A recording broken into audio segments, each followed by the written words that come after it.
Native Americans are celebrating after a ruling to deny a Texas oil company a permit to build a $4 billion pipeline underneath the Missouri River in North Dakota. The Native American Sioux tribe, along with climate activists, have been protesting for months in an effort to protect its drinking water and sacred sites.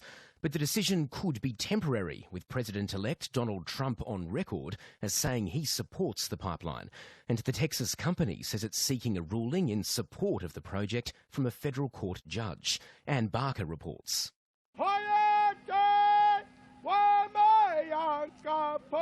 Native Americans from the Standing Rock Sioux tribe have good reason to celebrate.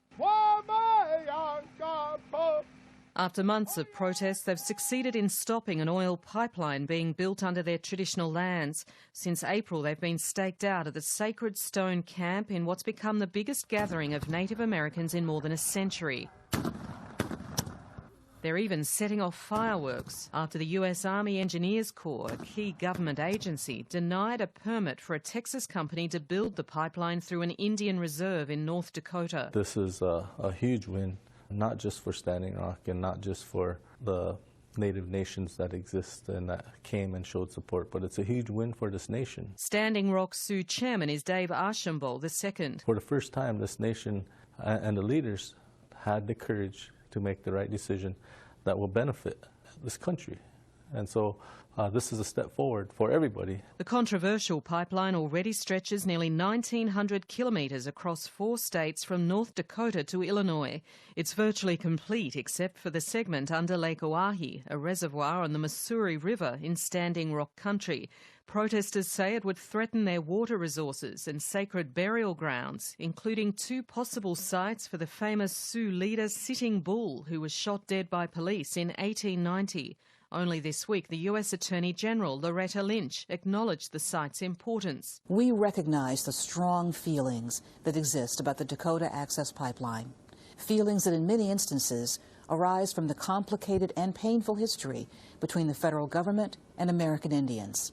We will remain committed to working with all stakeholders to reach a just solution to this challenging situation. The Army's decision is significant given that Native Americans serve at a high rate in the US Armed Forces, and protesters relied heavily on the support of Army vets in their campaign.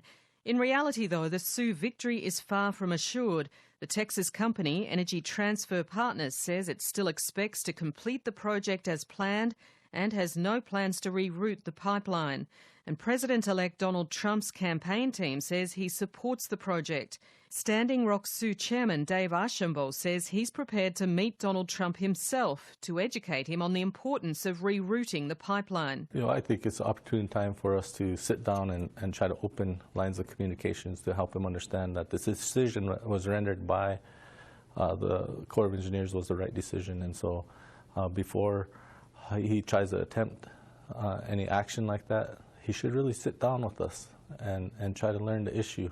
It's not just about money, it's about people's lives. And so I'm open and I'm welcoming a discussion with the President.